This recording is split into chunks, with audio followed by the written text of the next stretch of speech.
visual conference. All members participating via video conference will count for the purpose of the meeting quorum in accordance with clause 25B of Schedule 7 of the Local Government Act. The meeting is being live streamed on our council YouTube. I won't go through the fire emergency escapes because I think you know where they are. They're in your house. I want to welcome Pam and Colin and Brenda. Now, the reason it's open to every council that sit here, but because of where Colin and Pam in particular sit, they can offer things to their assets and services, but they can't vote and they can't make recommendations. But anyway, when we need them, we'll ask for their assistance. Right, well, moving on to apologies. We've got one from Alec to say that you were heading off. You have to head off early, Alec. Is that right? Yes, yeah, unfortunately, at 1:20, I'm chairing the Rimataka Road Committee meeting with the Greater Wellington Regional Council and the other mayors. So I do apologise, but I might, if it's a short meeting, I'll pop back in. Yep. And Alistair, you have to pop off at about 2:20, is it? 2:15, I've got to be out. Okay, right. No other apologies. I'll move on. Any conflicts of interest? Right, good. And sorry, Suzanne. Would you like to just get a mover and a second to receive those apologies, even if they're just leaving early? Yeah. Oh, yes. Yeah. Someone would like to move that? Rebecca, second, please. Pip, thank you. All in favour? All right. Raise your hand, I should say. Cheers. No conflicts, and no public participation. So we're moving on to really there's no extraordinary business. So we will move on to A6 was minutes for confirmation. We're considering it here comes the 15th of December, guys. They're considering the minutes of the 15th of December. Are there any corrections that are needed? No? Right. Someone would like to move that we receive these minutes? Alistair and Garrick, thank you. Right. Moving on. God, this second one to page 2, Suzanne. Right, we'll move straight through to decision reports. Excuse me, Mr. Chair. There is a public excluded set of minutes that also need to be approved. Oh, yes. Sorry. I thought we did that all on the one, but we have them and I've actually looked through them as others look through them and quite happy with them. Well, I'll move that they're true and correct, and Alex, you will second that. We all in favour? Yep. Cheers. Am I on track, Suzanne? Right. Yep. B1, Taranaka River Crossing water pipeline repairs. Would someone like to move that we receive this report, please? Alistair, seconder. Oh, Pip. Thank you. All in favour of that? Raise your hand. Right, carried. Now we welcome Jeremy. You are here to talk to this. We have had a discussion around this the other night.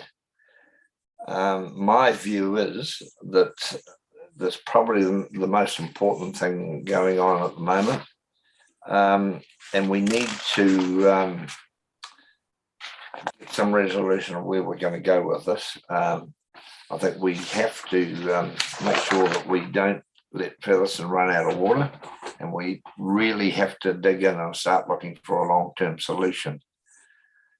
So I guess, Harry, Jeremy, and Stefan, we leave it to you to discuss this.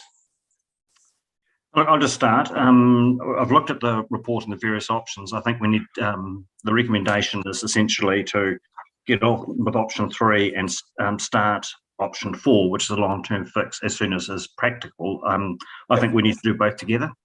I think we actually need to do the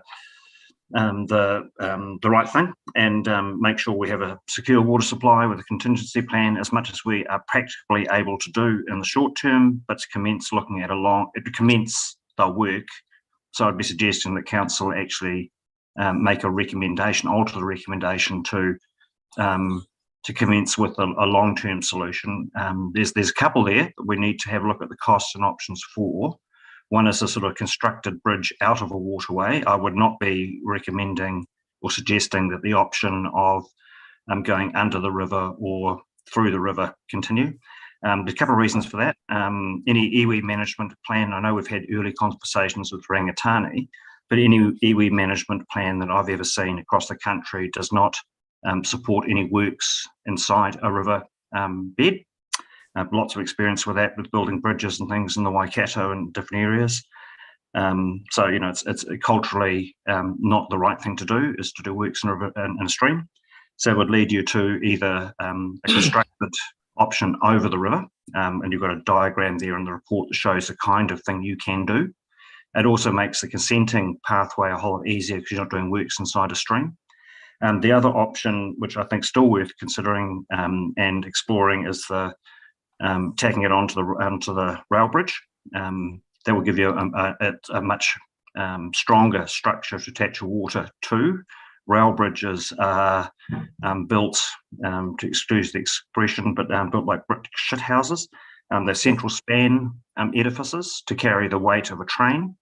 And the only thing we have to test is the seismic view of the bridge itself. So a lot of old bridges, particularly rail bridges, do have seismic issues. So you'd either have to make sure if it's attached to the bridge, that it's flexible and those types of things. So there's a bit of work to do, but I think we should be going wider. And the real discussion is if people support that view, which essentially is do the not necessarily the minimum, but try and find that balance between the maximum and belts and braces of the works in the river. Find that patch, because there's an element of risk if you do the minimum, and even if you do the maximum, you've still got issues.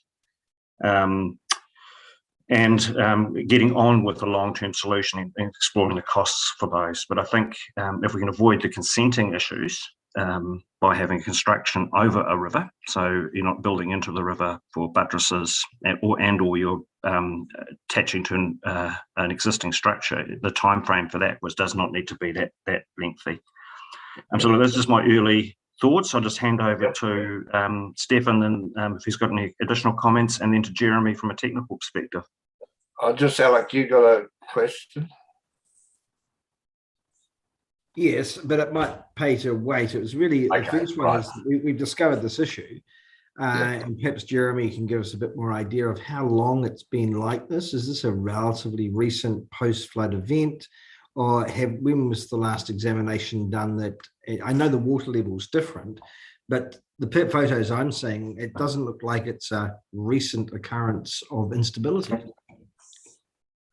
So, I mean, we were, I guess, alerted or discovered the fact that the pipe was exposed in the riverbed some time ago, about I think probably about 8 or 9 months ago, and then following that, we investigations sort of concluded that the river had been the pipe itself, the concrete pipe itself, had been exposed for quite an extended period of time.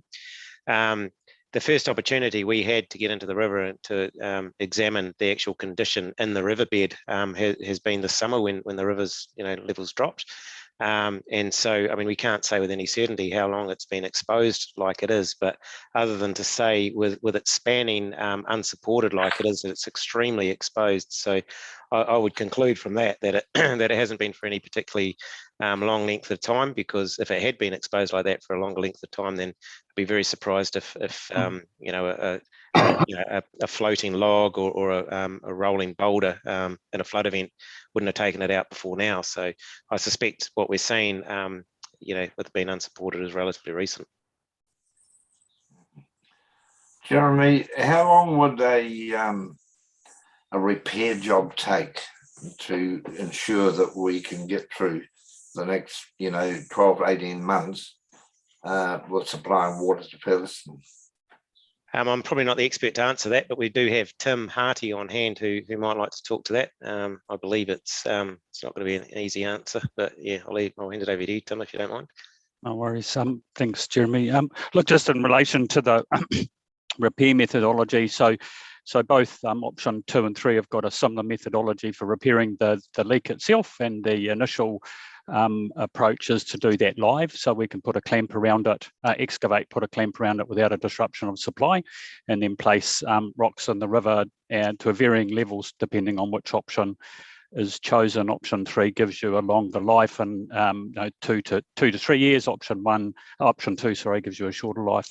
We're picking about 4 to 6 weeks to get that done, but the initial the repair to the leak itself will get done in relatively short time, and if the clamp approach works, then that will get completed without a disruption of supply. Do we have to get consent to do that repair work? We will have to get consent if we do option 3 in terms of working in the river for a longer period of time and putting a more substantive structure into the river, which will give you that longer life. The placement of some material underneath the pipe that will likely be sacrificial in the short term. We're thinking that we can get to do that without the need for a consent, but we have instigated conversations with both GW and local iwi about that, and just sort of raised that and they're both very understanding of the critical nature of it. So we're working and highlighted that in the last couple of weeks. So Harry.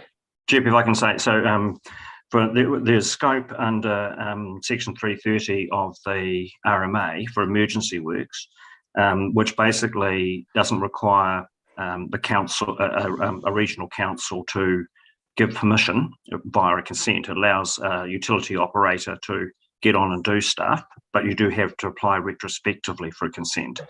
So, but it does have to be an unforeseen and an emergency situation. So, the cooperation of GWRC on this is very important, because there is in essence, section 330 is an immunity from prosecution. So it's not, you don't have to ask GWRC for permission, we could go ahead, but we have to be satisfied that it's an emergency situation, do that. So if we can avoid the consent process, so much the better. It's not because the consent process is we're avoiding it because it's a restriction, it's an urgency to get the matter resolved. Yeah, well, this is an emergency. Yeah. Right, Rebecca, you have a question. Thanks, GP. It was a question for Tim, actually. Tim, could you just explain a little bit more the detail around the lifespan for option 2 compared with the lifespan for option 3? Just, it would be helpful for our thinking if we heard that. Okay, so through Mr. Chair, so look, option 2 is predicated on a short duration placement of material underneath the pipe. So essentially bringing in some very similar sort of bedding that was in the river as it is, and just shoring up the pipe across the section, and not placing any concrete encasement over the top of the pipe, or doing significant engineering work in the river to make the bedding more solid and withstand more flow and more river action. Option 3 is placement of much more material, concrete encasement and support of the pipe, and potentially some minor piling on both sides to hold the pipe in place for 2 to 3 years. The river's relatively dynamic. I think GW has provided us information saying we've got around about 50 mil of bed erosion in that particular stretch of the river. So, there's going to be a relative amount of movement. So that's why we're saying that option 2 carries a very short lifespan in terms of holding the pipe in place. So do you think then, talking about short lifespan and just hearing what you said in terms of there being bed erosion and river movement, and we know that river does move a little bit, might be a tricky question, you might not be able to answer it. How much time do you think option 2 would actually provide? Option 2, we're saying at the moment 6 to 12 months maximum, and Okay. I think that the challenge with that is just which solution, if you're going for the long-term solution, that you might aim for. Yeah. Anything, I mean, building anything at the moment's very tricky with supply chain issues for a starter. And if we move the pipe, for example, down to the rail bridge, it's getting Kiwi Rail approval, landowner approval, get the right amount of pipes and everything else. So you'd expect 18 months to 2 years construction, even at a pace of urgency, just with all the challenges and even just supply chains and contractors and permissions and things. The work itself, once you get started, is relatively straightforward, but it's just all the pre-work that needs to happen is quite substantial. It's quite complex. Yeah, I've got one other question. Sorry, Tim. I'm really trying to thoroughly investigate the difference between option 2 and option 3. So if we can do option 2 once, that would mean that we could do option 2 twice if we needed to. And just in terms of, costing and resources, how many people would you see would need to be on that job for option 2 in order to, like you say, it's basically replacing a leaking gib bolt and then repairing or, reinstating some bedding material and supporting the pipe appropriately. Is that a team of 6? I'm not sure of the exact number, but I mean, if I understand your question correctly, Councillor, that once we've repaired the leak, one would hope that that's it. The leak's done. If the sacrificial bedding in our regular inspections that we'd continue to carry out was seen to be eroding, we could get in there and replace that. The issue would be if there was a large storm event and it got washed away and we couldn't get in quickly enough, that's when a lot of debris will get carried down the river. If the pipe goes back into suspension and gets hit by something coming down the river, that's when the issues could come from option 2. And saying that, much like any sort of coastal or river works, even option 3 will have a particular lifespan, and a particular flood event will always, we've all seen rivers in flood that looks much like a braided sort of river, sort of gravel, alluvial, it'll move. So that will have a higher tolerance to that sort of flow, but at some point it will give as well, particularly with that level of bed erosion. Yeah, that's right. Yeah, okay. I have complete confidence in the team to be able to do the repair. Yes. Very highly skilled team of people working in that space. So I trust them, and I know they're doing a great job. It's just really understanding the I guess the mechanics, the hydraulics within the river, and that overall protection that I'm keen to explore. So probably ask some more questions about that later on down the track. No Thanks. worries. I'm hogging, so I'll let someone else ask a question. Actually, can I just intercede there? This is related to Rebecca's question, because the other issue with option 3, if you're doing concrete encasement, I'll just ask this of Tim. I would almost guarantee that the council, in its consent, if we did that, and then we moved the pipe out of the river, we would have to stand the cost of actually removing the structures that are in the river at the same time. So it's the cost in option 3 is not just the cost of fixing the system, but there'll also be a cost in the future when we move it to actually remove the concrete and the hard materials or any piers or any structures. I guarantee that they'll be part of the consent condition. So you're going to get a double whammy? Absolutely correct. I mean, I would imagine, and much like yourself, having done a few of these before, that any consenting process will require the removal of abandoned assets out of the river. The pipe leading up to it, etc., can be left there in situ, but you will move any structure out of the river that's impeding flow or fish passage, etc., etc. Yeah. So just something to take into consideration between option 2 and option 3 is that you not only have the cost of constructing it, but you also, once you've built the full-time thing, you can have the cost of actually removing it from the river as well, the concrete encasement part. So it's just something to take in that cost equation. Yep. Alice, you had a question? You're on mute, mate. Right. Sorry, I was just trying to turn it off. Look, I'm following on a little bit from Rebecca. Tim, thank you for that, giving us some sort of time frame. If we look at the long-term solution of being approximately 2 years, 18 months to 2 years, then we need to secure that pipe for that period of time. And it seems to me that going to option 3 would seem to be an expensive way to do what is effectively a short-term solution, where a bit of river management and groin work and ongoing monitoring should be able to suffice us and get us through that period. I'm assuming that everyone is sort of the view that the long-term solution out of the river is the way we should be going, so we don't ever have this single point of failure again.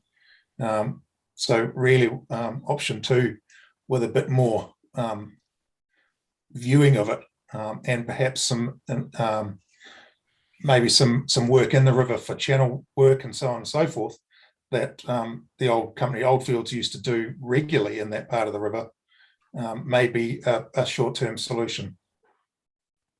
Yeah, you're right. Yeah, but the thing is, Alyssa, we may have to look at that. We will need to do option 2 twice, because given the time it's going to take us to get the consent to take it away, we may, depending on the cost, I think, Yeah, no, you're right. We may have to do it twice, but doing, the smaller repair rather than a big, doing concrete work in a river at any stage is expensive and difficult and consenting. And if we can avoid that by a bit of imaginative work, which A, saves us money, and B, secures it for the time to get it out of the river, that seems to be the smarter way to go, I would have thought. Jeremy or Tim, you got a comment? Yeah. I mean, I'm happy to make comment on that. It's a risk assessment, councillor Wood, and I think comes down to the balance of the potential need to do it twice, as been raised by the chair, and also the cost if we were to say that we'd like to do some diversion of the river, for example, move the channel. That in itself might be quite a significant piece of work, and would, as someone had mentioned in a comment, require a consent. But it's risk. It's all about risk, and managing that risk, and how much risk council would like to hold in that space. Option 2 is certainly the cheaper option. Ongoing monitoring and ensuring that the bedding is fully intact, monitoring and making sure it's all intact before large flow events, and it will all be part and parcel of the response and ongoing work that would need to happen under option 2, and potentially option 3 as well would still have to continue to be active in managing and monitoring the crossing while we did the investigation. So it's a balance. Yeah, thanks, Tom. Alex, you had a question. Yeah, a couple of questions. One probably is with regards to Alistair's comment, that my concern is that if it fails and we have to do it again, there may be no pipe to do option 2 again on. And certainly we've heard that it's a 6-month to 12-month fix, given that we're getting a lot more aberrational weather patterns. And I could actually very easily see a flash flood or a very high rainfall event removing the water supply to Featherston, and then we're up for $6.5 million plus to maintain water while we get a permanent fix. So in that risk area, I'm very nervous about doing option 2 and then hoping that we've got something to redo it on if it fails.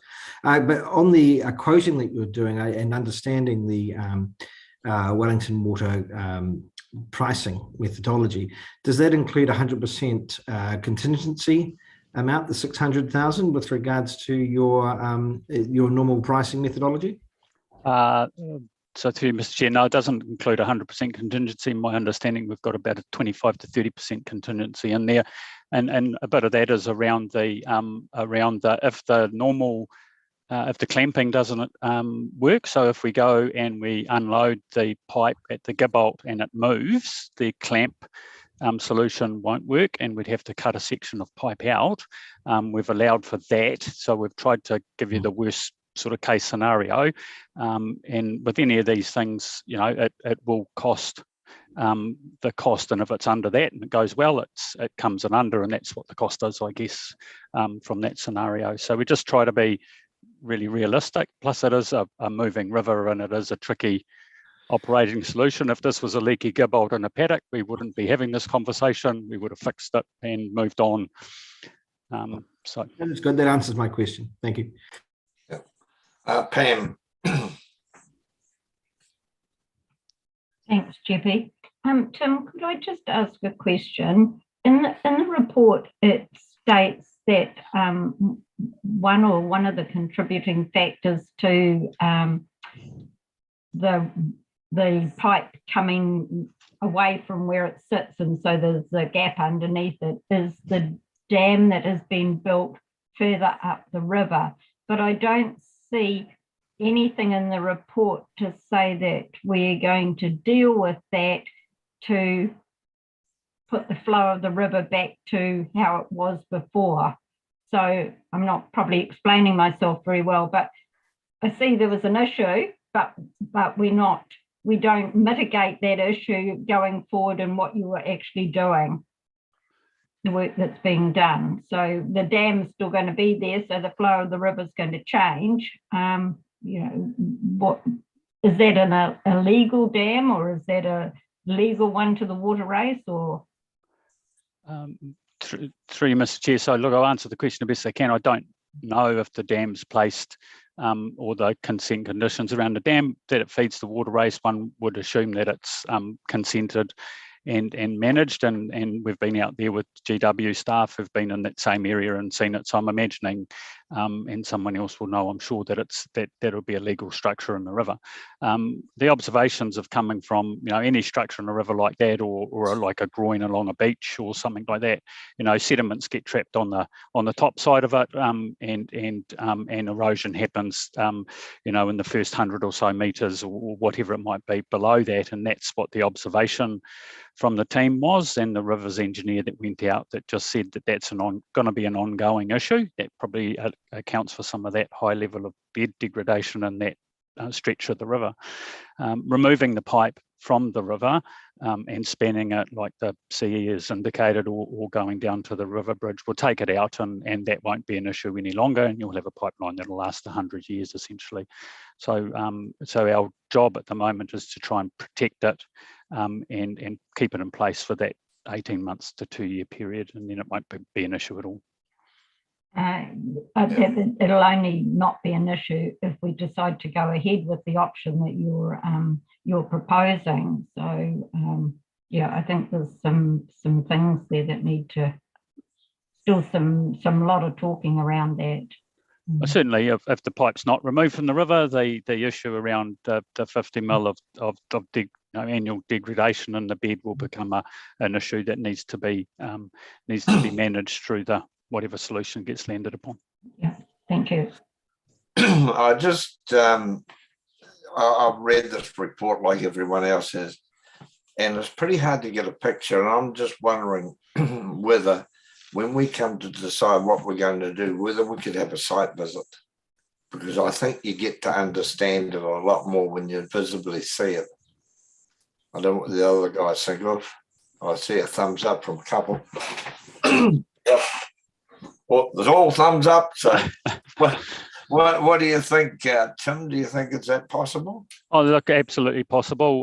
We've got a access track down there now, Mr. Chair, and I know the team would be really happy to show you the challenge down there. And I agree, seeing these things, and I've been out and had a look, seeing these things firsthand put it really into perspective, and it's really useful. So I think that would be a real benefit, and I think that's commendable of the committee to want to go out and have a look. It's a fantastic thing. Yeah, great. Rebecca. Good question, GP. So just following on from that, thinking, how often are the team out checking the pipe now, and under what conditions are they checking the pipe? So through you, Mr. Chair. So the team's out 2 to 3 times a week looking at the pipe in conjunction with checking the stock water races as well. And they just keep records of it various times of the day, is my understanding. We do go out if there's an event coming and have a check, make sure that everything's okay, and just monitor it along those sorts of lines. Okay, thank you.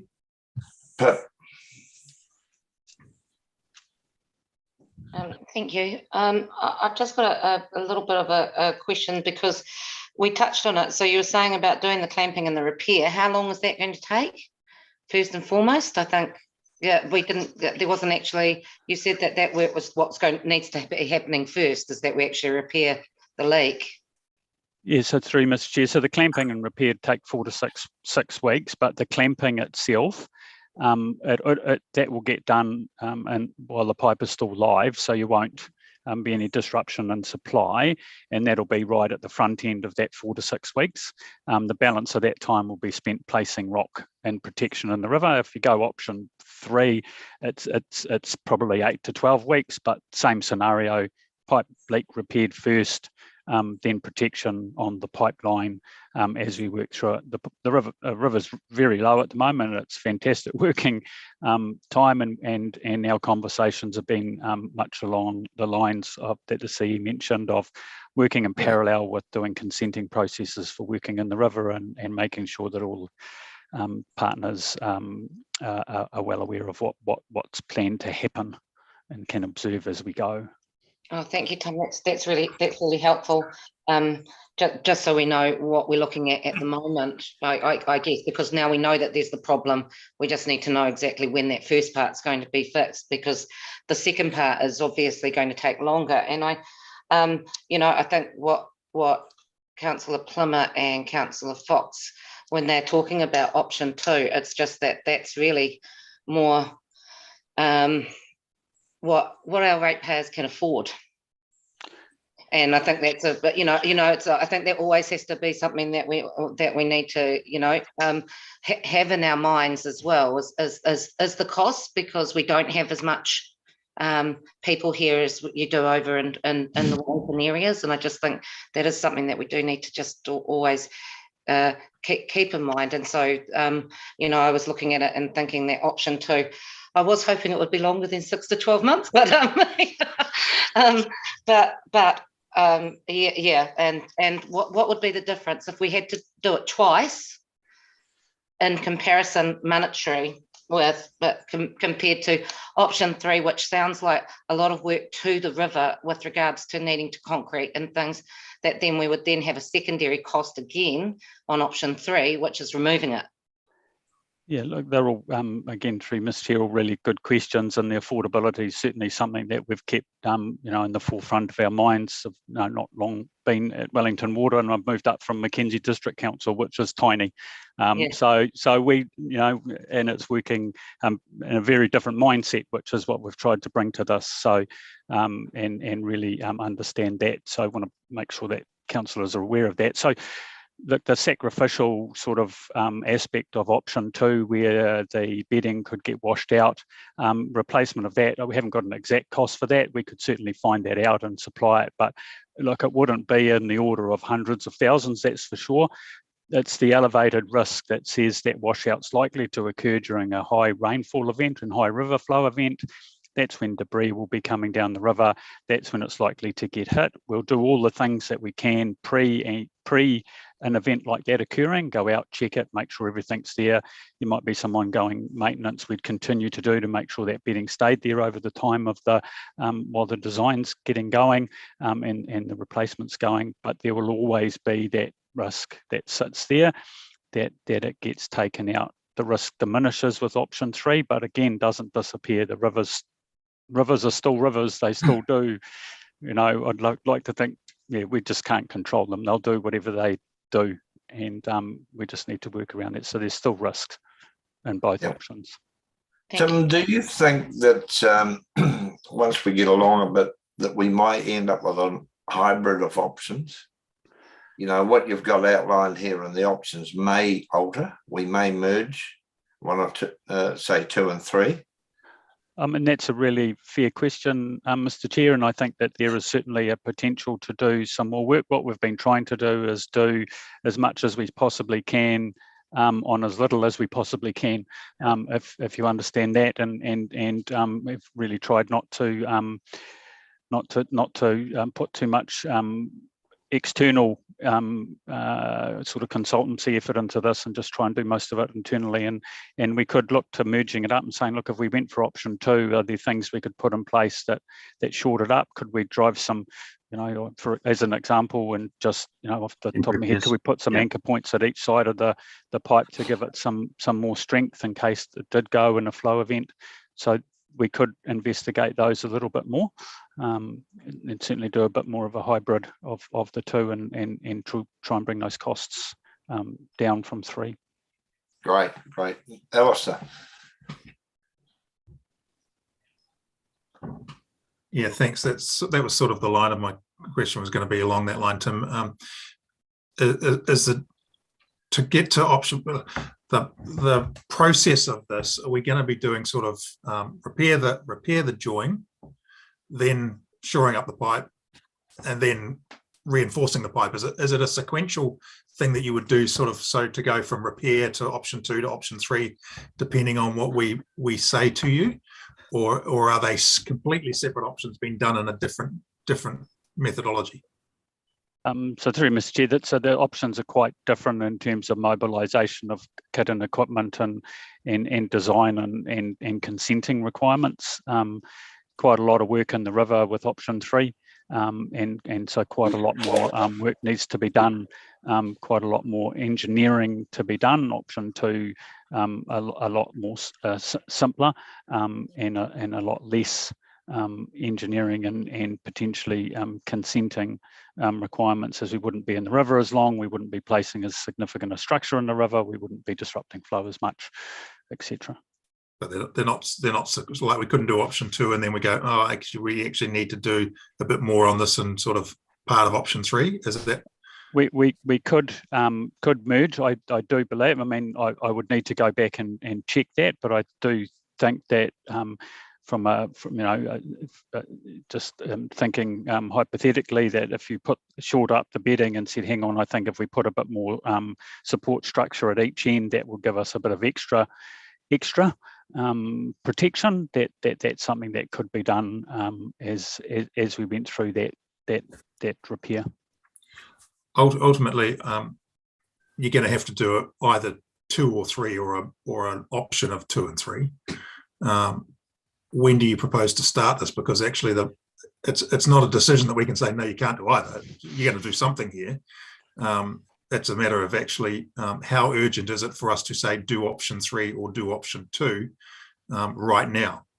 Like, can you start work immediately and await the final decision of what the design is going to be, or is there something else? Because obviously, whilst we've got low rains, now is the time to do it, not wait for another 2 weeks for our bureaucratic process within council to get to there. I won't have a comment on that, but we're ready to go as much as we can be without significant expenditure, essentially. So the next things we need to do is purchase the clamp. We've got it in stock. We just need to transfer that cost across. We need to get the contractor ready and start to spend money on all those things. So we can't do that until we've got funding, essentially. So what's the minimum decision you need from us, basically, to start this on Monday, for example? We need the funding approved, Councillor. I think in terms of the funding will be available and we can go forward. I don't know the internal process here in terms of whether we need to wait for council to ratify the committee's decision and the funding to get made available. But essentially, we now need to get started on Monday. We need to start spending some money. Well, I would have thought the clamping side is an operational issue, isn't it, Harry, that you would have approved? The issue is then how much do we spend on the protection of the pipe, which is then a big funding issue. Yeah,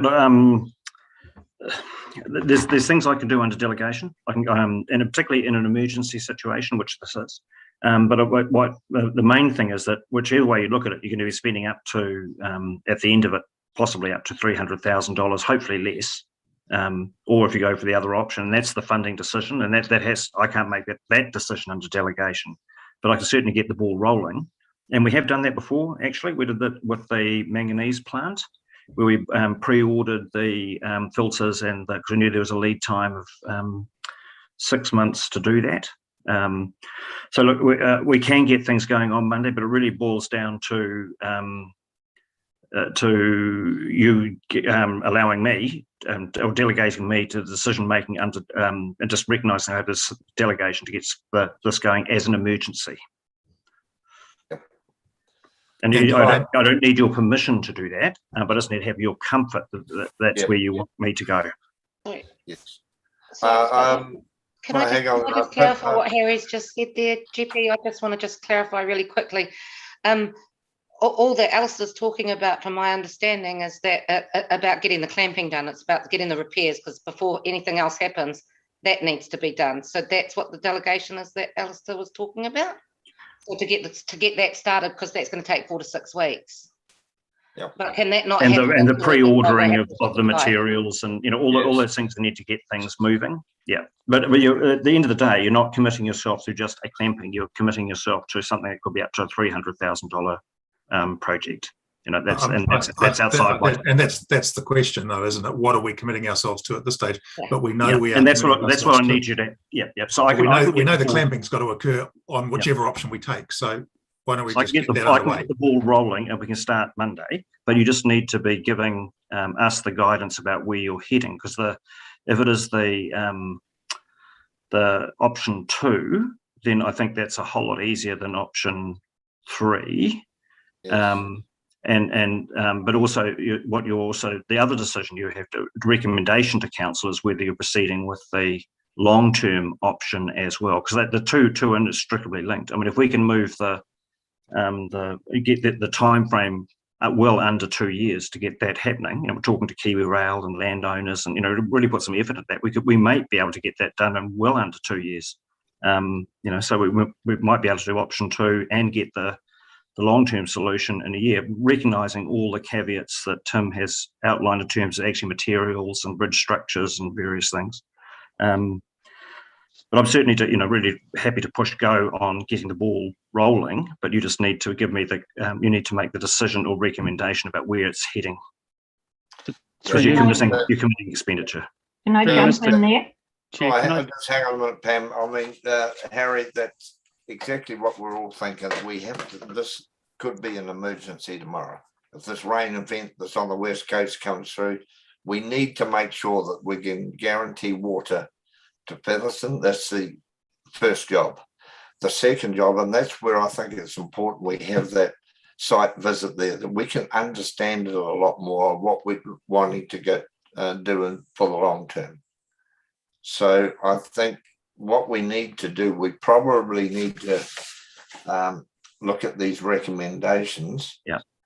So what I suggest is you make an additional resolution which simply says to progress works under delegation ASAP, and then you make your recommendations to council about the finance in terms of which option you prefer and everything else. Well, that means we can all start ordering the materials, we can get all that kind of stuff underway. Yeah. Yeah. The recommendation first is to get the work going, and then we just literally make a recommendation that request the Chief Executive Officer to progress repair works as an emergency under delegation. Yep. And then once we've got more detail on the financial side of it, the costings, we can look at where we're going with the long term. Brenda, you have a question. Great. Thank you, GP. Following on from Pam's question with regards to the dam that I'm assuming is upstream, has anyone actually outrightly asked Greater Wellington Regional Council about the dam? Because it's apparent that South Wairarapa District Council don't know anything about it.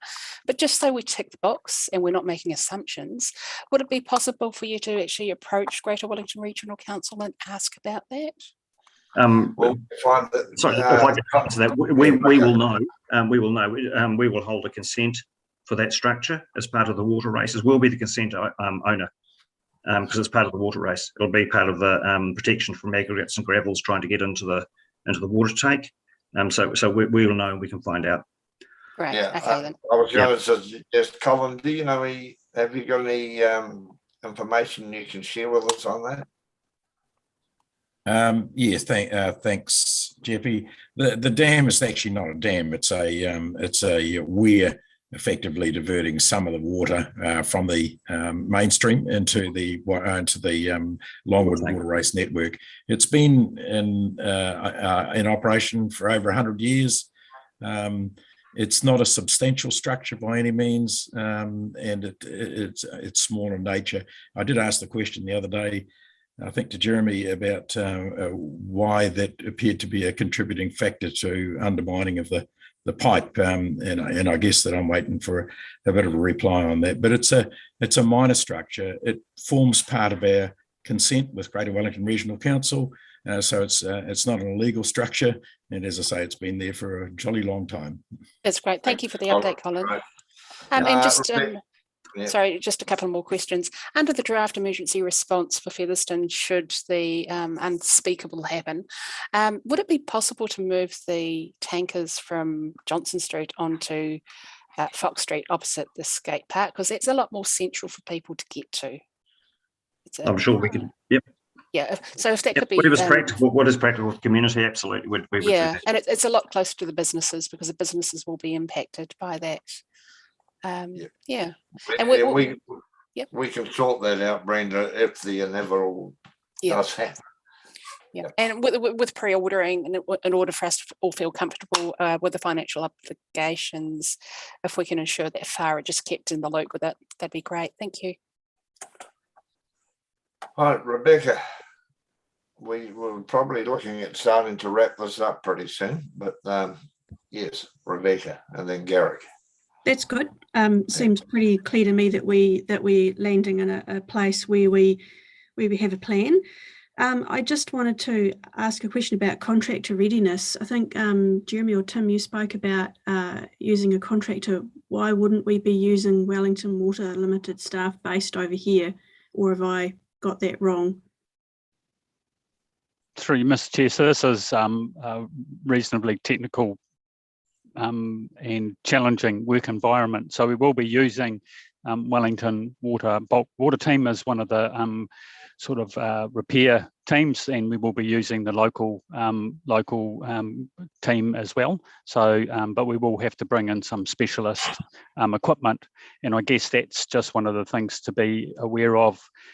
To hold the pipe in place when we unload it, we will have heavy equipment at the river, so we don't want to mobilise heavy equipment twice and bear that cost twice. So, you know, doing the repair and all the works at one go is really critical. So get all the kit there and then just keep going. We don't have big equipment like that, so we will have to get it in from external contractors, but we're having conversations with both contractors in South Wairarapa. I can't remember their name off the top of my head. Sorry, Gray and sorry, Pope and Gray. Pope and Gray. Yep. So they've done some work for us to date. We're talking to them, but we're also talking to our crews over here that do the big stuff for the Greater Wellington sort of bulk infrastructure, because it's technical, complicated stuff. I know that's okay. I just wanted to understand that, because I know that there is, it's always great when you can use local contractors because they've got an understanding of the environment and the river conditions, and you know, they've already done some really good work down there. One other really short question before I can see we're heading to a recommendation here is just, Harry, if you had to fully act under emergency works, just say we did lose the pipe, worst case scenario, or you know, we that is the worst case scenario.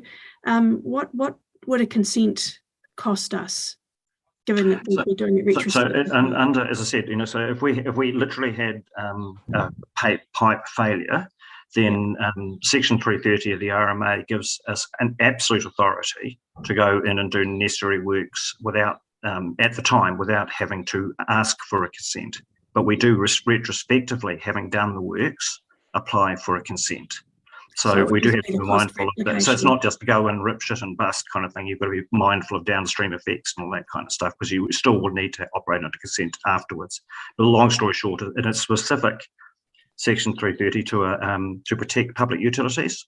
Yep. So if you have a quick read of it, you can just Google it. Just says that's what it's designed for. You know, so there's emergency failure of a water pipe, electricity, all those types of things, then I get that, Harry. What I'm asking you is, what would it cost for if we had to go down the pathway for just the actual mechanics of getting a consent? Afterwards. I know the purpose for using it and why. So again, it depends on the, I would suspect because it works in a stream, it depends on the notification. So if it can be done non-notified, then that's one pathway, and that's a cheaper option, but you still have to do all the hydraulic investigation. You have to look at downstream effects, so what it does to other users, river banks, that kind of stuff. It's not cheap. No, sorry, I'm just trying to do the risk mitigation from that point of view as well. It's not cheap. No. Okay. That nature, because it's in a waterway, and that has very high thresholds in terms of how you manage it. You might have seen some of the discussion about permitted activity rules and various things in the report.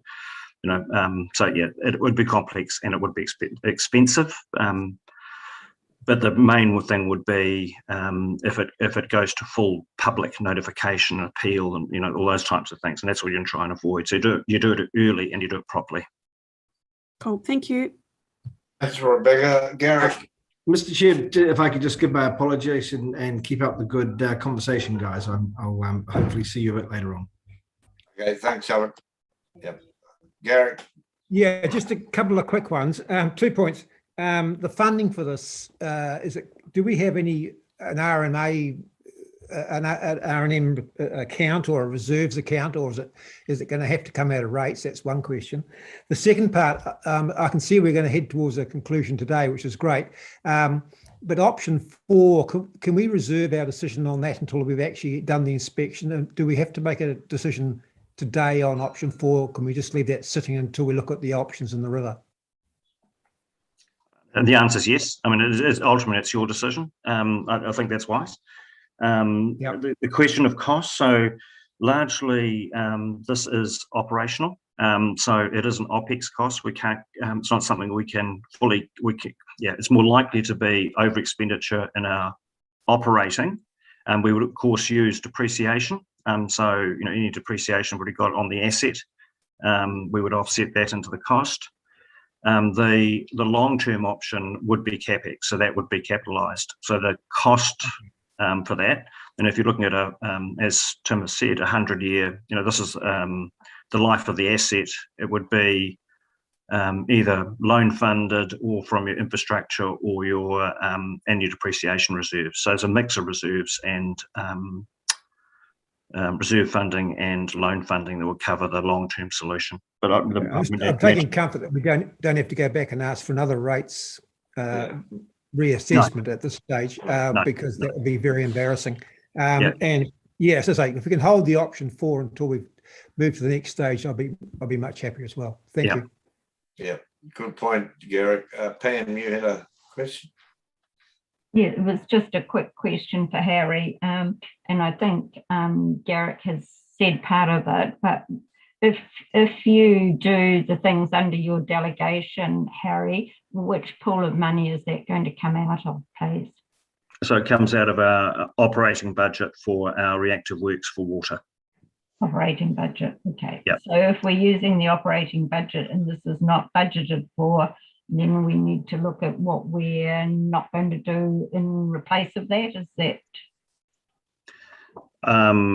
That's an option for you, but there's that budget is full plus. It's this is the same budget that funds all our pipe leaks, the Featherston wastewater overspills, the issue. That is that same budget. So there isn't stuff, as far as I can see right now, having just seen our 12 months accounts, that you would want to not do to fund this. It is going to be generally an overspend, but your cash flow allows that to happen. That's the way we budget for a balanced budget. That you will get overs and unders in any 1 year, Pam, for these kind of reasons. Yeah, and I'm just being mindful of the overspends are taking it out of cash flow, and so I'm just sort of trying to keep in my mind where we are going with overspends and things like that. And we would obviously we'll get Katrina to do all the full analysis on that as part of the annual plan work as well, and our annual, because this is this year's expenditure. It's not. So the capital works would come out of next year's expenditure. And you'd have to make an explicit decision to include that in your annual plan, long-term plan, or stuff. This year would simply be unplanned expenditure in your water accounts, basically. Okay, all right, right, thank you. And that's going up to the limit of your delegation, isn't it? What you're authorising me is just do what I can do within my delegation. Any above that, you have to make decisions. And so you're still going to have to make a decision about the. So what I understood is for me to try and get things moving. If there's parts to purchase and get everything set up, so you still will need to make a decision about how much, what option you want to go and how much you want to spend, essentially on the short term, while we go to the long term. You're still going to have to make that decision. I can't make that decision under delegation, but I can get things moving. Is what I understood the question to be. Yeah, my understanding was that to get things moving was to do the repair work, not to do the options of 3 or 4 or anything like that. It was just to do the emergency repair work that's going to secure it. And I just wanted to make sure that we're clear on that. It's not buying the things to do option 3 or 4 at this stage. It was only to do the actual emergency work that's going to secure that pipe while we do, and then we all go down and have a look and then work out where we want to go from there. And I just need that clear in my mind. Yeah, I think we should clarify that. That definitely needs to be clarified. The works you need to do are either option 2 or option 3. Recognise if you're taking option 2, that you're building in as where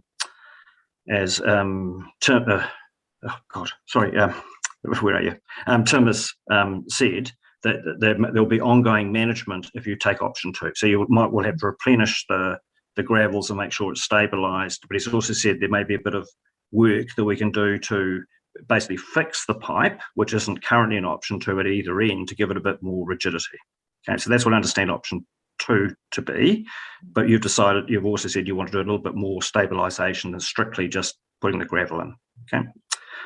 Option 3 is the longer term option, which includes concrete encasement and those types of things, which will give you a longer period of time. But there's also a cost under option 3 that when you go to the long term, you're going to have to pull out the structures and things in the work. So it's going to be a bit more longer term than just the fix it. Yeah. What you're saying to me under delegation is I can't make the delegation to spend option 2 or option 3. You need to make that decision. What you're giving me under delegation is to move as fast as we can to get things started, like whether it's purchasing the parts, getting some contracts in place for making sure we've got the contractors all available, all the things I can do to get things set up. But you need to give me the direction and make the decision about the level of expenditure you want to spend, essentially under option 2 or option 3. Is that clear? Fair, Pam? Sort of, yeah, sort of. Yeah. Okay. Thank you. Right. Thanks, Harry. I'll just, before I go to Colin, I just wonder if you'd like to put pen to paper and write out a recommendation for us, because what we're recommending for a start is to get things going. Yeah. So look, so the first one would be to support the chief executive to initiate under delegation the processes to commence the works to the emergency works necessary to secure the pipe, right? Yep. Repair. Repair the pipe. Yeah. Then I think now it depends on your decision around whether you want to go for option 2 or option 3. Is the next one. My suggestion to make it simple would be go for option 2, but with some latitude to secure the pipe. So it's a bit of a hybrid between option 2 and option 3, but not the full concrete encasement kind of thing. Yeah. Happy you're shaking your head? Are you happy with that? Yeah. So in other words, it's a hybrid. So option 2, but with some rigid support at both ends of the pipe. Yep. And I guess to back you up on this too, we need to organise a site visit relatively soon. Yeah, So and that's what I think Garrick's saying. So I'd leave your recommendation about the long-term option until you've had the site visit. Yeah. And then, but I think you are saying in principle you support a longer-term option. But you haven't confirmed what that longer-term option is, really, is right. it? Yeah. Okay. Suzanne, have you got enough sense to turn that into some resolution, Suzanne? They're perfect, Harry. Pardon? They're perfect. Okay. Cool. Okay. Right, Colin. Sorry, mate. Yeah, no, thanks. Thanks very much. My question's very, very quick. We fund depreciation within our organisation, and I would imagine that we would have sufficient reserves there to cover off immediate repairs. Would that be correct, Harry? Just perhaps for me. Look, I just need to check that. We do absolutely have a depreciation reserve. I just have no idea what the level of reserve is, and whether we can generally apply it or we have to apply it to that the length of pipe. I just need to check with Katrina on that. Look, and please, Katrina sends her apologies. Bryce is having a hip operation, so she's out of the office and driving over the hill for that this afternoon. I should be here and could provide that financial advice too. I let JP know yesterday, but we'll just have to dig that. But yeah, I mean, your first call in any of these situations is to look at the depreciated life of the asset, and that's what you apply first. Yep, absolutely. Yep, Thanks, and that's Harry. in your OPEX. That's part of the OPEX equation. That's right. Yeah, thanks. Thanks, Colin. Alistair. Yeah, thank you. The next council meeting is on the 23rd of February. Yep. Is that going to be too late for you, Harry and Tim? Look, I think we'll just work out how far we can go under delegation. But the most important thing you need to give us is the recommendation around which is the funding envelope you want to work in here. That's the thing that Tim needs. Looking at the nods around the place, I think we're settled on sort of 2.5. Yeah, is that? I think that's what it is. I think that's the other question. The other question I have is that given the next council meeting is in a month or 3 weeks away, given the time frame for the long-term solution, we want to bring that back as quickly as possible. Yeah. Are you going to start the discussions with the various agencies, given that one of the options that we will be considering is the rail bridge? Yeah. Not necessarily that is the option, but it's one of the options we'll be looking at. Are you going to start the discussions with? Absolutely. Yep. Now we've got a signal about where you want to go. We can do all that kind of stuff. Because that doesn't have it has a time implication for staff, but that's independent of your financial decision. So and you need that information to make the financial decision. So if KiwiRail say no over our dead bodies, and there are very good reasons for it, then that option's off the table. And so okay. So we. All right, you're frozen, Harry. Everyone else is all right. Harry's gone. You froze up on us, Harry, but I think we got the idea. Yeah. Okay. I guess everyone, we're all singing from the same song sheet here. So I think now Suzanne, did you write the recommendations out? Because we've changed what we've got here. So I have got them. So to support the CEO to initiate under delegation the processes to commence the emergency works necessary to repair the pipe. Do you want to take them one by one? So that was Alistair and Pip, we're all in agreement of that. Raise your hands. Yep. Right. And the next one? Recommend option 2 to council, but with some latitude to include rigid support at both ends of the pipe. I'll move that. We're second for that. Rebecca, thank you. We're all in favour. Right.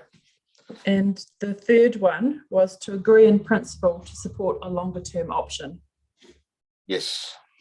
Could we sort of could we please direct Harry to start inquiries with various agencies immediately on a long-term solution? Actually give him a firm direction of what to do. I think he's got that direction. I've got that direction. Well, you have, but you haven't. Yeah. But that you can deal with that as an action item rather than necessarily as a resolution. Yeah. Yeah. So I just record that as an action. So Suzanne, just on the action list, say that Wellington Water and the Chief Executive and the staff will commence discussions with parties necessary to secure a long-term option. And that includes your landowners and Kiwi. We don't need to mention that. It's just the parties necessary to secure a long-term option. Excellent. Did we get someone to move that, Suzanne? Did we? So no, we haven't got a recommendation 3, which is, and I think there might have been some change, but what I've got at the moment is to agree in principle to support a longer term option. Yep. And what Alison brought up, we're going to put it as an action item. Yeah. Yep. Okay. So Garrett, would you like to move option recommendation 3, seconder? We have all in favour, hands up. Okay, guys, now we're all in favour of these decisions. So just before I want to wrap up on this, I just want to get a comment from either Jeremy or someone how they feel about this. I'll let you answer that, Tim. You're the pipe expert. Okay. Look, I'm really happy to get that direction. Councillors will commence as much. Like I say, we've done a reasonable amount of work already. We'll start to do as much work as we can to get ready for option 2 and look at what the plus might be. So that's comforting. We just want to get in there and repair it as well. If councillors would like a site visit, if you let us know, and I can organise that. Tim, can we just organise one, and it'd be better to do one in the next within the next fortnight? Yeah, look, sure, not a problem at all. And who do I liaise with to? Stefan. Okay, cool. I'll talk to Stefan about that. But no, that's great. And Tim, we'll. Sorry, can I just ask you a question? Because you may not know this, guys, but Tim and I have some experience way back in the Waikato. Tim worked for Waipā District. In Hamilton City. Tim, have you actually had experience with this kind of situation in a river yourself? I've done a couple of these sorts of things. We've put some pipes under. Yeah. That's what I thought. So from Hamilton was done. But I think it's really useful just to let you guys know that Tim actually has experience with this kind of activity before, which is really good to know. It's really great. It's really good to see you on board, Tim. Welcome. Yeah. I think that the mantra is don't panic. Yeah. May I say, is it possible then perhaps, I just see that we've got a couple of meetings next week on Wednesday, to perhaps look at doing it in the afternoon? Next Wednesday afternoon? Yeah, my guys, the team can be over there. I'm sure they'll be happy to show you around. Yeah. I don't know how everyone else feels, but maybe it's something that we could do at like 2 PM or something next Wednesday, and weather permitting. The hard one is so just with Pam, Rebecca, Pip, you guys are working. So what's the best time for you? Wednesdays and Thursdays I always have off, Harry, because so Pam, Wednesday's good for you. Council, so Rebecca, okay, cool, perfect. We've got a plan. All right, I'll lock that in, and we'll start work. We'll have a bit of we can give you a bit of a verbal update when we'll get the team to give you a verbal update when we're out next week as well. But no, thank you very much, and thanks for the direction. I'll let you carry on with the rest of the meeting if you're done and don't have anything else. Yeah, thanks, Tim. That's great. Stefan, I see you raised your hand there. Yes, sorry, just wanted to confirm that Tim, you have adequate, that as a team, we have adequate financial instruction now to move forward, that we're not now in a position where we have to wait for another meeting in order for Tim to act to purchase clamps and get his contractor. So we have got the ability to pay for that now, and we can act now. Yeah, I can make those decisions. So all this preparatory stuff under decision I can make under delegation. That's what the first one is, Stefan. But the council will need to formally on the 23rd sign off, because this is only a recommendation for the full envelope, right? Yep. So we're doing I'll talk to you about it afterwards. We can get things moving is the point. So we'll get a list of those costs through and sort of say these are the things we need to do, and we need chief executive approval on, like as you say, secure the clamp, enter a contract with whoever we need to get kit there, and say there it is. Are you happy with that? And then when the approval comes, we can just roll into that work the next day if we can. Okay, good. Yeah, happy with that. All just thanks, guys. That's, that we had great discussion around this, and I think we're moving in the right direction. And it reminds me of a very wise woman once told me, it was my mother, of course she'd be wise, that, tough times are made better if you work through it with the right people. And I think, we're on track here. So now, thanks, guys. Do you want to have a 5-minute break before we? Yeah. Shall we? Guys, I'll have to leave now. I'm just, as I said, I've got a few things I need to sort out on this inevitable Micron thing. So look, best of luck, and leave in Stefan's very capable hands. Yep. We'll be right. We'll look after Stefan. Okay, we'll just take 5 minutes, guys, and then we'll come back. You right with that, Suzanne? Thanks, JP.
Yeah, I'm a bit worried about that irrigator behind Pam there. Is it going to swing around and cloud on the head? Well, there she is. Yeah.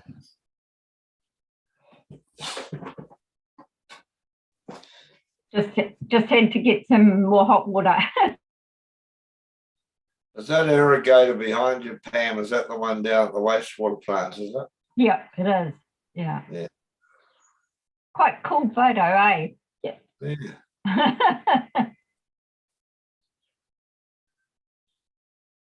I guess our next item is water, so a fitting backdrop you've got there, Pam.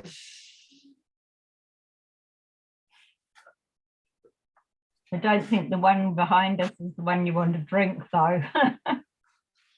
No, no. I think that was pretty good discussion we had around the Taranaki. I think we're all singing from the same book. But, you know, I think we get a better understanding of what the issues are if we go and have a visit. So that'll be great if we can all get there. I need Stefan to come on before I kick this bit off. Oh, we've got Jeremy here. You're talking water, Jeremy? Stefan must be here. He's still got his hand up. He must be getting a sore arm. Yeah.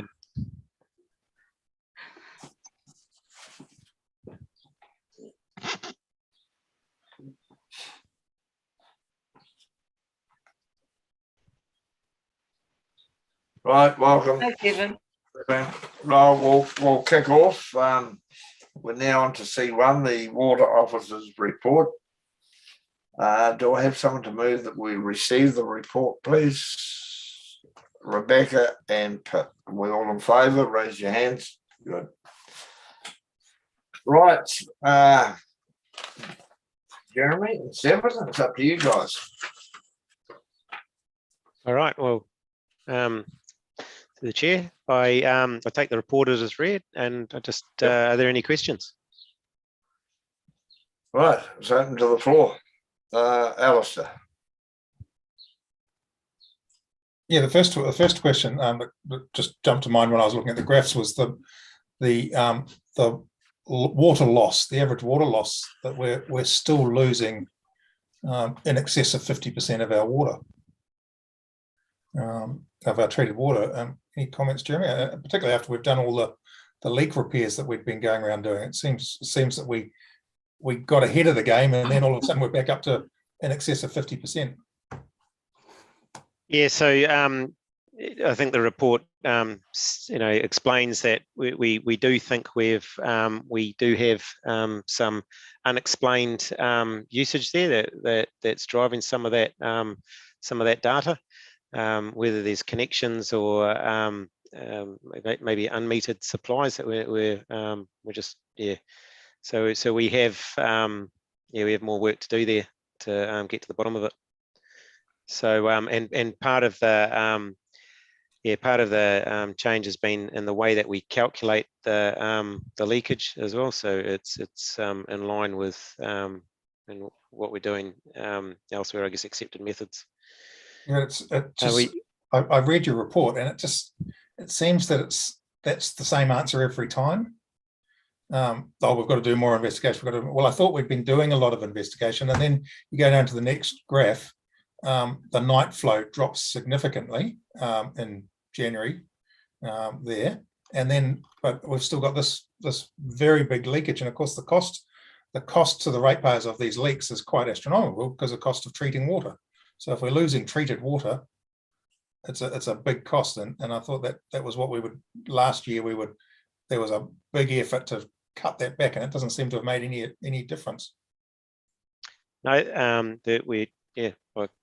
like it says in the report, we have we've repaired a number of large leaks that it did make quite a difference at night flows. But yeah, you're quite right. There's we're still seeing high amounts of leakage, and yeah, it's I guess a symptom of an aging network, in poor condition. Yep. Garrick. Yeah, just sort of following on from Alistair, and I'm wearing the Featherston hat now. Page 3, I see that with Featherston, and particularly in view of what we're talking about now, with the concern with the water that's being pumped across the river, October losing 80% of the water is just horrendous. And when you talk about unauthorized connections, what do you actually mean by that? So there are connections that aren't, that we are not, aware of where they've been tapped off from, or they're not metered. So they're probably historical connections that aren't in our plans. Yeah, but we're losing like 80% of the Featherston water was lost in October, and it could possibly be from. I just find that mind-boggling when you think, we're trying to do something about fixing this pipeline across the Tiranikau, and my colleagues in Featherston are losing 80% of their water. I find it, yeah. Please, if you can find an answer, I'd love one. Can I then go to page 6, wastewater, which is my other favourite topic? You talked there about a discussion paper which came from Wellington Water to Council in December. I have not seen that. I'm just wondering about what paper you're talking about. So what's the number? It's 4.8.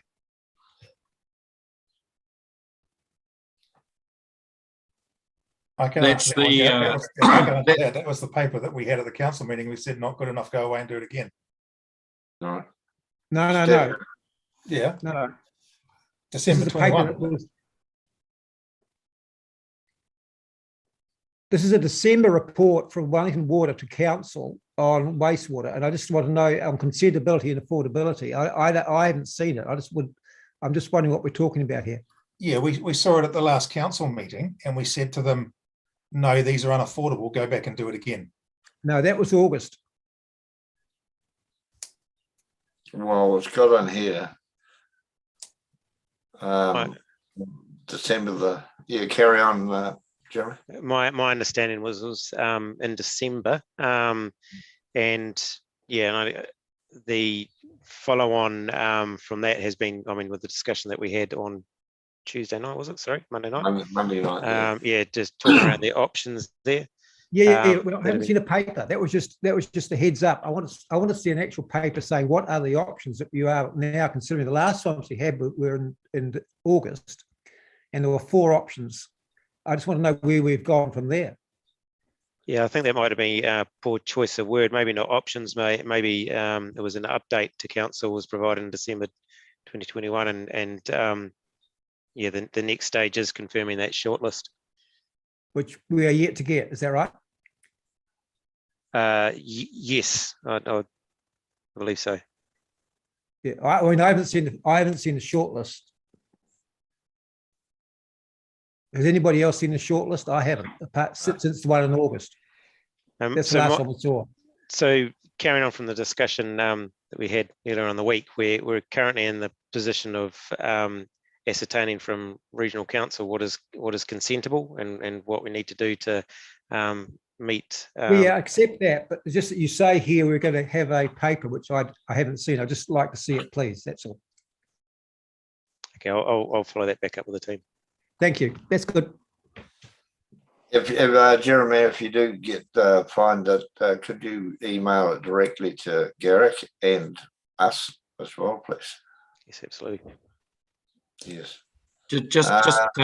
Sorry, Chair, to interrupt, but just to clear that up, Jeremy's right. The paper that's referred to there was an update that was provided from Wellington Water to officers, not to council, and so that's why you haven't seen it. We did consider at that point providing it to councillors, but it wasn't ready. It wasn't anywhere near ready and it was obvious to us that there was more work that had to be done with Wellington Water to refine those options. We needed to have the CE's meeting between Greater Wellington and ourselves and Wellington Water, and we needed to shore up the short-term option to improve effects, potentially improve effects, in order to keep Greater Wellington happy while we worked on the longer solution. So none of that was ready in December, and we would have just served you up something that probably made you even more frustrated. So we made the decision not to do that, and we've just been working with Wellington Water and through yourselves with the webinar and the communications with Wellington Water since that point. Yeah, you're right. We discussed this on Monday night at the webinar, but anyway, thanks for that, Stephen. I just wanted to share, if you don't mind. I'd still like to know what was on the table, and that'd be great if you can get through to us. I mean, we weren't given any options the other night either. Okay, Jeremy. I know that's fine. We can provide through the councillors what the options we're looking at, and you'll be able to see, I guess, why we've gone back to the drawing board. Okay, Rebecca, you have a question. Thanks, GP. It's just a question, the first one around when will the pH correction or change work be completed up at the Waiahine plant? So it's on track, which is good. So that the Waihini treatment plant reservoir is going through its final commissioning on Wednesday. I promised you earlier on the week that I'd get back to you on that. So that's Wednesday next week. That when I say that, it's depending on no other interruptions, COVID dependent, and everything else that's floating around at the moment. And then following on from that will be the pH correction project. So yeah, that's the sequence of it, and the exact dates on that I can come back to you on when we're expecting final commissioning of that. Okay, but underway, and so far all looking positive. Yes. Fantastic. Yes. Yep. That's all good. Okay, next question I've got relates to section 4.4 of the report around the Greytown smart meter trial. There's a statement in there that says customer home water usage reports will be available from early January 2022. Okay, so we're now in February. Are we able to access copies of those reports or see what the information is from that trial? I'll have to follow up on that. I believe there's they're probably available to the home owners. So there might be some privacy concerns around that, but well, I mean, we'll be able to, I guess you could say from a higher, I guess, decisions making position, get some information from it. And I'll follow up and find out what we can provide to you.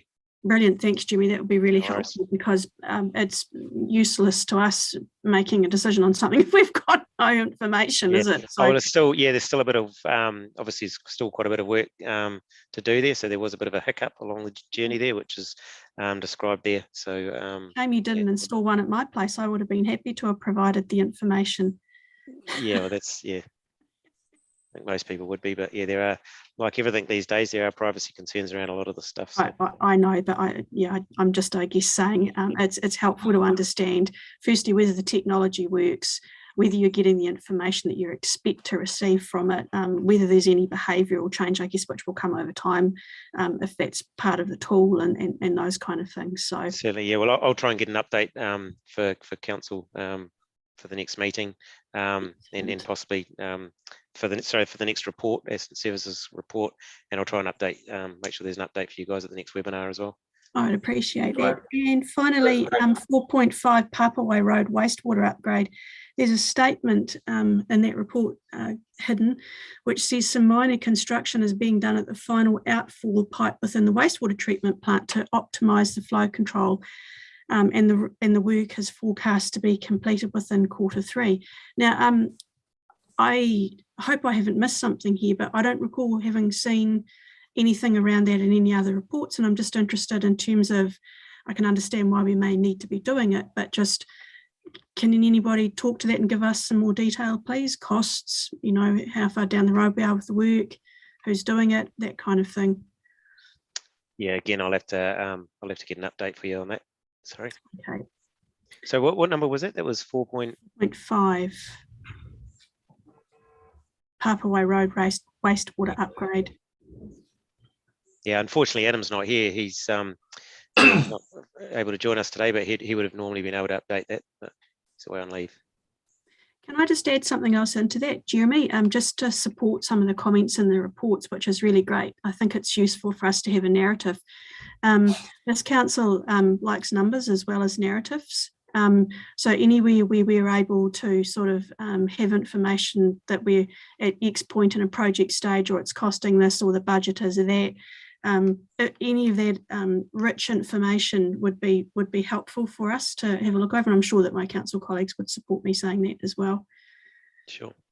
Yeah. Thank Okay. you. Thanks, Jeremy. Is there any other discussions you want on around the waters? Well, these webinars that we're having with Wellington Water are brilliant, you know, because we can get ask all the questions we like, and even the tricky ones, but it gives you guys time to go home and sort out an answer for us. But no, continue those on, it'll be great. Yeah, well, Thanks, Jeremy. yeah, I'm glad it's helping. It is, definitely. Yeah. Okay, we shall move on to item C2, amenities and roading report. Thanks, everyone. Do we have someone to move that we receive that report? Pip, you wave your hand, and a seconder is Alistair. All in favour, raise your hand. Okay, Tim, you and Stephen are on, mate. Is there anything you want to talk about on this report? I've got a couple of items, but you start off first. Oh, I think, Chair, given the time constraints we're under, we'll take the report as read. It's a little bit short because of the holiday period. So take it as read and happy to answer any questions. Thank you. Rebecca, I see your hand up, or is that still up from last time? Oh, okay. Well, while we've got Tim here, and it is a bit of a burning question, it's particularly around the Martinborough, is the Hinakura Hill. Tim, could you give us an update on that, please? Yep. Currently, monitoring is carried on since the collapse pre-Christmas. The reinstatement was done, I suppose, 3 days before Christmas Eve. The road was dug out, drainage was retapped and reinstated with geotextiles and more drainage. Since then, there's been little or no movement to the road itself, and it's been monitored on at least a 2 daily basis. Currently, the old man pine trees, which are self-sown through there, are in the throes of being removed. They certainly provide a static dead weight to it, which is not helping the movement, and we're certainly looking at options to try and recoup some funds with the sale of those trees. We through January, the drone was up there again, and it monitored the large movement in December. There were again 12 survey pegs were installed in July 2021 around the wider landslip. The resurvey indicated a 6 metre movement since July 2021 to today, and that's suggesting the movement was particularly upslope from the road, and it's a very large raft. As part of that survey, we also looked at possible realignment of the road to above the slip plane along the ridge tops, and that model is currently being done at the moment. Also, with the slip movement in December, we've had to re-look at the location of the proposed dam, and that was picked up again as part of the drone survey. So going forward, there's the relocation of the dam, installation of scupper drains or drains across the land face above the slip to try and redirect water where we want it to go. And once they're all in place, it's a matter of then implementing the Greater Wellington planting plan. And indications are that they have secured a large amount of poles ready to go in winter. That's where we are there, Councillor. Oh, that's great. I've actually have been talking to some of the long-time residents out there, and they're pretty impressed with the way you've got onto it. I mean, a lot of these people have been around there for a long, long time. They know what that Hinnakura Hill's like. And Julie Riddell, when she was on council, every winter came in to say there's a fair bit more of the road moving. But, you know, it's not a quick fix. We know that. And thank you and you guys for getting onto it, particularly opening it up before Christmas for the locals out there. That's great. Anyone else have a question for Pip? Just wondering, I don't know if I missed this or not, but it's great. I believe the heavy trucks are back on that road and being able to do the moving for everything as well. Yeah, it's open to all traffic at the moment with speed restrictions. Yeah. Oh, that's great, Tim. Thank you. Oh, we're all happy. Oh, well, thanks, guys. That's great. We shall now move on to C3, Pedestrian Crossing Audit Report. Would someone like to move that we receive that? I'll move it. We have a seconder, which will be Pip. All in favour, raise your hands. Cheers. Okay, guys. Now, excuse me, you heard what Harry had to say prior to the meeting about this, that, you know, it's a very important issue and we are starting to move on this. So, Stefan, can you give us a bit of an update on it, please? I'll hand you across to Tim. It's his item. Okay. Just in a quick summary, the standards have changed over the last 5 to 10 years, and some of those changes haven't been picked up by the council. And this report has identified that. And with regard to signage and markings and that sort of carry on, that's a quick fix through current budgets. Lighting is a big one. There's none of the local crossings are conforming with regard to the current lighting standards. And historically, the old standards said if the council deemed that pedestrian and traffic movements were light in numbers, lighting wasn't required. I think some of you can recall back in the old days that the pedestrian crossings had the orange flashing lights on them, and they changed a number of years ago to fluo orange Felicia beacons. So prior to that change, I would think none of the council's crossings were lit anyway. As part of our Road to Zero funding request, it primarily covers the speed review, but it does allow for improvements to infrastructure. And we could quite easily convince ourselves that pedestrian crossings are a vital piece of infrastructure to vulnerable users, both on foot and in vehicle. So it wouldn't take much to identify the need for lighting on them. And we have got funding approved through Waka Kotahi for low cost, low risk. But it's still not enough to upgrade all of the time.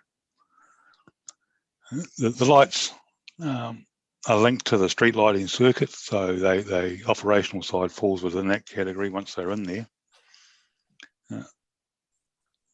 So really, of the 13 crossings in the district, there's 2 outside schools which probably don't need lighting due to their movements through the day.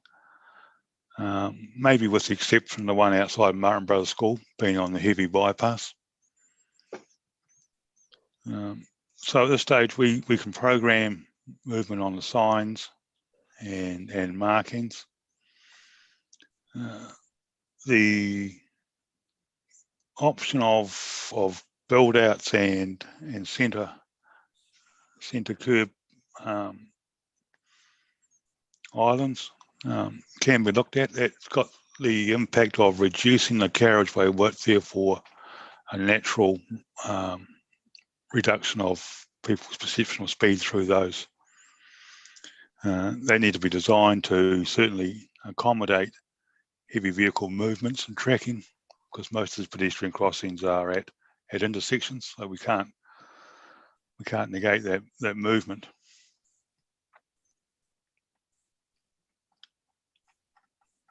Great. So do we have any questions of Tim on the particularly, oh, Pip, I see your hand up. Thanks, DP. Thank you very much, Tim. This is a report that I guess that Martinborough Community Board especially has been told to wait for, so that way they could see what was going on, you know, like and what the outcomes were. It's great to hear that there's been funding put in, applied for, and any funding received is always much appreciated. I was just wondering, how often are the pedestrian crossings painted? Are they every year? Yeah, they pay on an annual basis, generally pre-winter, along with all the other markings within the district. So every year. And what about cat's eyes put around? I'm just thinking of things because a lot of the time, what it comes down to is in the evenings, and because we're in this dark sky world as well, other ways where a vehicle could actually, you know, have some kind of reflector that comes to let them know when they're approaching something like that. You know, I don't know because I don't know if it's a cheaper option or not, but I'm just thinking of other things that might be able to be used. I think, as you see, Councillor, there are specifications for signage and markings within the standards for pedestrian crossings, and they're used on a national basis. Okay. So your drivers get used to a set standard, and anything which is outside that has the impact of distraction. Yeah. So I think the first instance is to get all the crossings up to the current standards before we embark on anything over and above. Oh no, that's great. It's just great to see that we know where we're needing to move on next anyway. So I think this report's invaluable, to be honest, and thank you very much for taking on the work, Tim. Much appreciated. Thanks, Tim. Rebecca, you got your mitt up too. Yes, and I mean to ask a question this time as well. Yeah. Tim, this has come up in the Greytown Community Board, so I feel that it's a good thing to bring it up here. But there have been conversations about additional crossings around the end of town near Koronui College and around sort of farmlands that end of town. Has that come up in any conversations and of recent, and have you got any comment to make on that? Yes, we've had discussions with Waka Kotahi about it. Up until recently, they've said, well, if we cross at the southern end of town, there's nowhere for them to go. But with the council's commitment to install the footpath from Hospital Road round Bidwell's Cutting and down to the hospital, there is now a proposed footpath in that area. Right. And Whakakatāi have indicated they're happy to consider one there as part of their upgrade of the highway. And as part of those discussions, there's been discussions about the one outside the town hall in Greytown as well. Yes. Whether that is still required there, and if not, that could be removed and placed down at the southern end of Greytown without too much effort, really. Yes, I've heard that. There's also been quite a number of people that think that that's probably not a great option, because it would mean you'd have to walk the entire length of what's becoming an increasingly busy state highway to get from one end of the road, to cross and then to walk back up the other side. So, yeah, I think that the feedback that I've had from a number of people is actually they wouldn't want to see that one guy, but they're definitely keen to see an additional one at the other end of town, and that's great that that might be able to be progressed. Is there any sense of timing around that, Tim? No definite timing, but the discussions are had, and we do talk about it on a regular basis with the agency. Okay. Their focus at the moment is continuing to roll out their raised pedestrian crossings through the three towns. Yeah. Along with other safety measures. Yep. Okay. No, that's me. Thank you. I will let our community board chair know. Thank you, Rebecca. You can take your hand down now. Garrett. Yes. Yeah. Hi, Tim. Just a quick one. Just looking at the newer style pedestrian crossings with the raised hump. What is the actual regulations or rulings about that? Is it only in schools, or is it just going to be a general thing going forward under the new Road to Zero? They're looking at all the pedestrian crossings on State Highway 2 within the South Wairarapa district and Carterton. I think the one this year they got programmed is outside the Featherston School on State Highway 53. Yep. So that'll get that one. I think that they're focusing on the schools because they're certainly high use and vulnerable users. So that's where they're commencing. So it's sort of a priority, and they've deemed the school crossings to be up towards the top of the priority list. Okay. Yes. Yeah. Thanks. It was the Featherston one I was concerned about, but that's great. Thank you. Okay. Well, looks like, thank you, Tim. That's great. Keep up the good work. It was interesting to see that we didn't have any accidents recorded. When I see it, I can't find it at the moment, but it was in the report here somewhere. But mind you, there were accidents, but a lot of them don't report them. And I think that's something you've been saying all along, Tim, that, if we want funding from NZTA around safety, we need to have these figures and data come through. So anyway, thank you. Right, we shall now move on. God, time's moving on. We've lost Alistair, we've lost Harry, we've lost Alex. Oh, Colin's gone too. God, must have been something I said. Right. Suzanne, I see Stormwater B3 is not on here. Is there a reason? I got it in the assets and services pack. It's only an information report, right? I'm not sure what you're talking about, Mr. Chair. Do you know, Stefan? Here we go. Global stormwater consent. It was on the email copy that you sent out. It's to inform councillors of the upcoming application for a global stormwater consent. I think that was in the Wellington Water report, was it? The previous report to this committee detailed the application that was going to be made, and then the update is in the water report. just saying that it's been lodged. Oh, good. Yep. No, well, I see it's sitting on its own.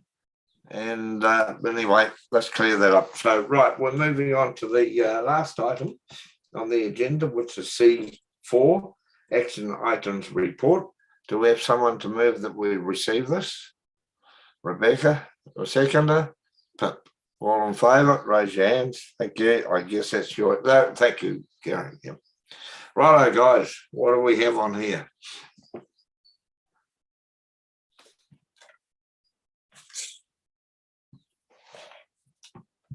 Mine's gone all bloody blurry. Oh, maybe I might need to clean the glasses. JP, I've got a question if it's okay while you are cleaning your glasses. Yeah. It's a question just around the Moroa water race and the report on operational call-outs. I think, Stefan, you might have noted in there, I think it's you. Yes. No. Yes, it is. Just around the call-outs, the data's gathered and the analysis is underway. Are there any early indicators you can give us around any of that data review now about what sort of, the nature of the call-outs and the volume of the call-outs? Yeah, thank you, Councillor. So actually the water races is the subject of a report that I've requested for this committee, and I hope to have for you at the next meeting. There's a cluster of connected issues around the water races that demand our attention. Regulation, changing regulatory standards is one, and the impact that will have on us, whether we have to fence the water races, how that will impact on water take. And the second thing is the contract maintenance aspect of it. So how are the water races being administered, and what are some of the issues that have been bubbling up around that? There's people using water from the water races in an unpermitted manner, and how we police that and the impact that's having on users. And then there's the quality concern. I have also been looking, Councillor, for data on quality, and I haven't been able to receive any of that yet, but that would, I'm in touch with David Boone from the Regional Council, who is leading the regulatory change and the education and information that will be required around that. And I expect to have at least preliminary information on quality available too. So my intent is to put that together into a report, table it for information, and have a good discussion about it at the next meeting. Okay, so nothing right now, but to come. Okay. Just out of that comment in there just talks about my water race. There will be a water race subcommittee coming up in the not too distant. Is it likely that information might be ready to come to the water race subcommittee first before it comes to any other committee? Yeah.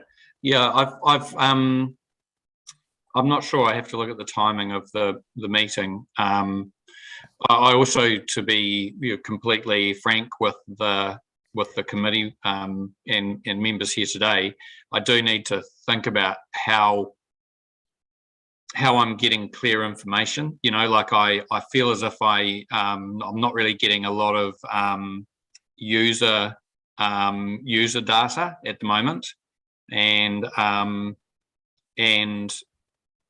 I need to add that into the mix with the kind of Wellington Water view, the regulatory view, the needs of council, did survey, but that, you know, times have changed a lot since then.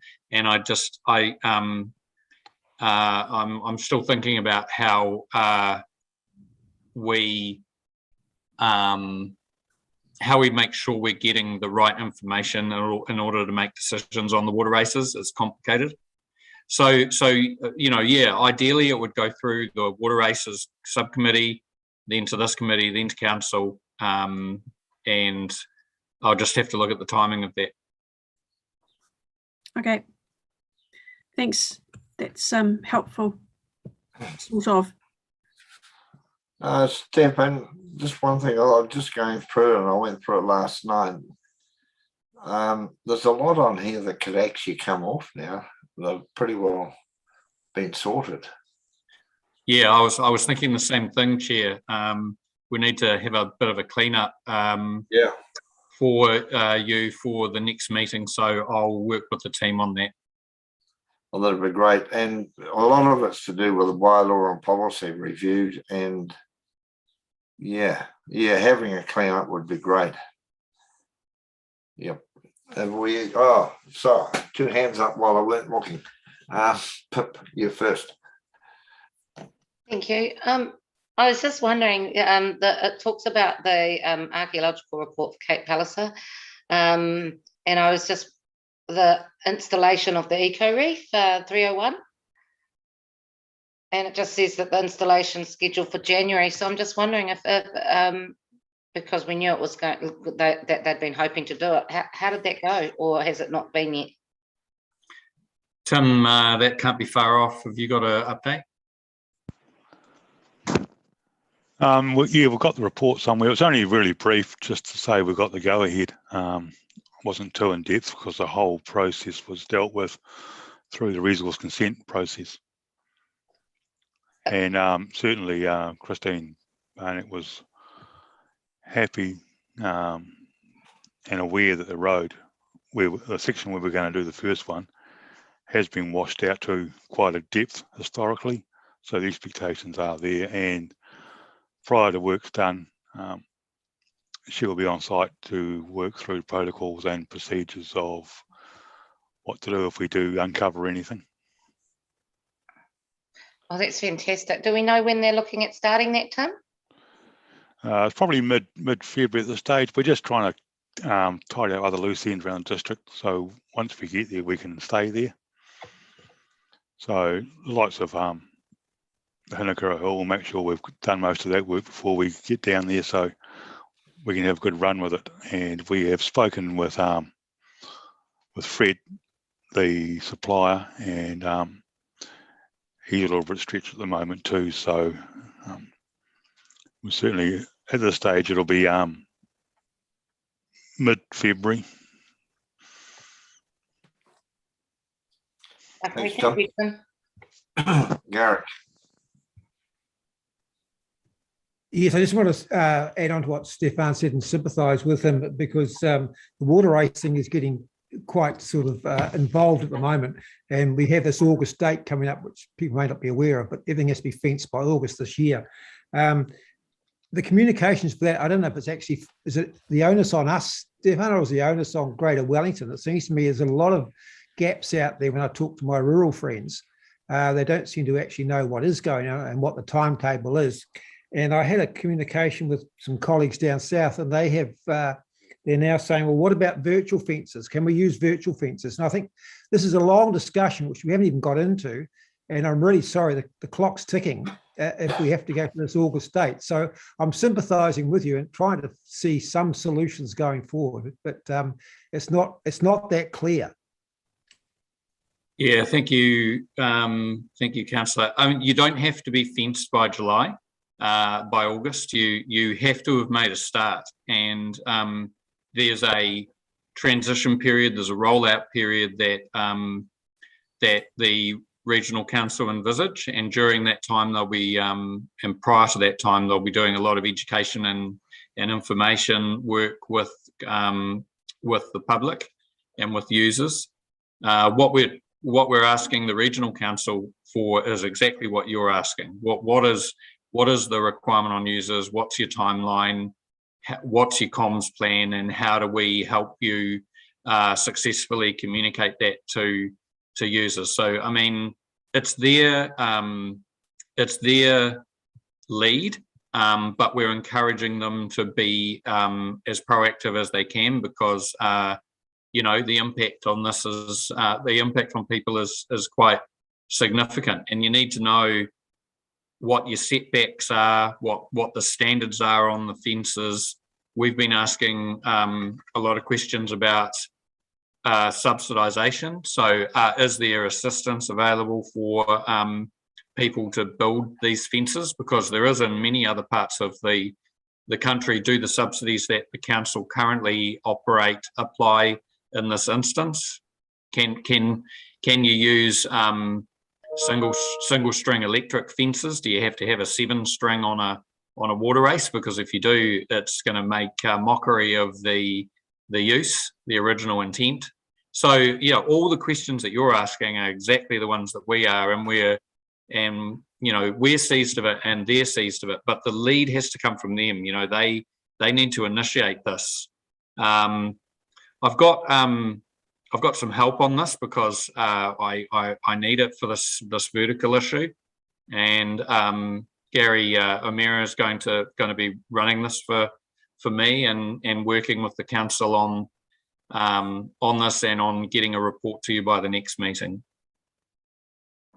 Okay, look, thanks. I'm pleased to hear that, because as we know, they are the enforcement authority, not us.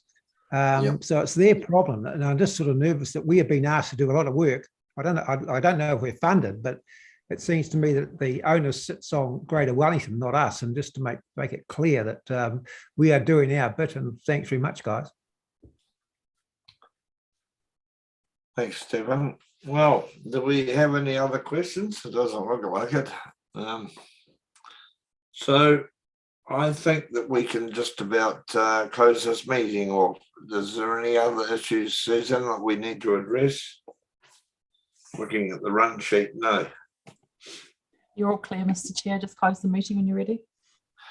Okay, guys, thanks for your participation. I think we've, particularly the Taranaki one, we've pretty well all agreed on what we're going to do there. But to coin a phrase, there's a lot more water to go under the bridge yet. So anyway, cheers. Thanks, guys. Thanks.